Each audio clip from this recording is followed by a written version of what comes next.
Yeah, the Cali trip was long. I don't envy Cal and Stanford. They got to do that every other week. That was different for us. First time we went out there, but I thought, coming out 1-1 was good. It was a long trip. We were able to learn some things and, bounce back from the Cal game and get one at Stanford.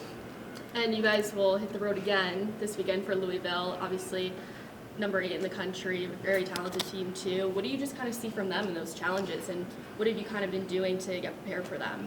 Yeah, well, this is our bye week. So bye weeks come at a good time, especially when you're coming off the West Coast. So we could just get back acclimated, time zones and things like that, rest up a little bit. It was, 2 physical games. So we're really focused on us right now, and then we'll just continue to prepare for Louisville. But Louisville is a great team. They're top 10 for a reason. They play hard. They're physical. They play with pace. They're deep. We just got to understand what we're looking for from our players and what the game plan is and go execute it. Because of the road trip and the convenient timing of the bye, what have you and your staff kind of done to make sure everyone's kind of feeling good and healthy to kind of recoup for these last few games? Well, we had to rest up. Playing on Sunday, you get back late. Kids had to go to school and things like that, go to class. So we had to rest up, get our bodies together. They did some individual fundamental development yesterday and just shooting and kind of working on themselves. We'll practice today. But it's the bye week allows you to work on yourself a little bit, get better at your skills, get better as a team, and then without preparing right directly for the next game because you have a little bit more time. So just trying to get us better. I thought we got better in between Cal and Stanford. We worked on a lot there, but we can always continue to get better. And obviously physical health is really important, but at this point in the year, things can be exhausting. Mental health is also a huge factor. How is your team's mental health right now?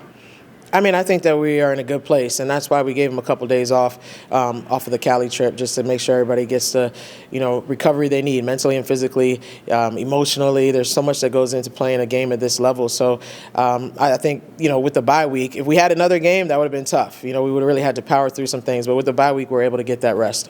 And how can these games against these really tough opponents and rivalry game to end the season, how can those kind of tough matchups help a team build momentum before tournament play? Yeah, it's a great opportunity. We've got a couple quad 1 games coming up. Go on the road with a huge opportunity against Louisville. So, I think it's great. It's going to prepare us for March, and that's what we're working towards. Gotcha. Just kind of going off of that, obviously only a few games left of the regular season, with postseason right around the corner. When you just are kind of with the team in practices and things like that, is there kind of almost like an extra push from everyone or some extra motivation just because the excitement of that coming around the corner too? Since I became a head coach, my teams are always doing well in February and March, right? We're trending in the right direction. That's what you want to do. You want to be playing your best basketball towards the end of February and March, preparing you for, postseason.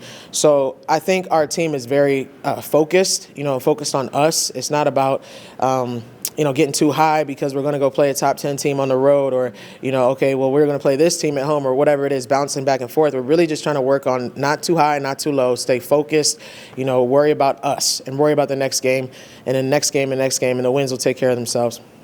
And I wanted to ask about Cora Johnson, too. Obviously, every year she makes huge strides on the court, and we see her hit these milestones. But I wanted to also ask about what you kind of have seen from her off the court and just her growth in that since she's come here and her leadership and everything.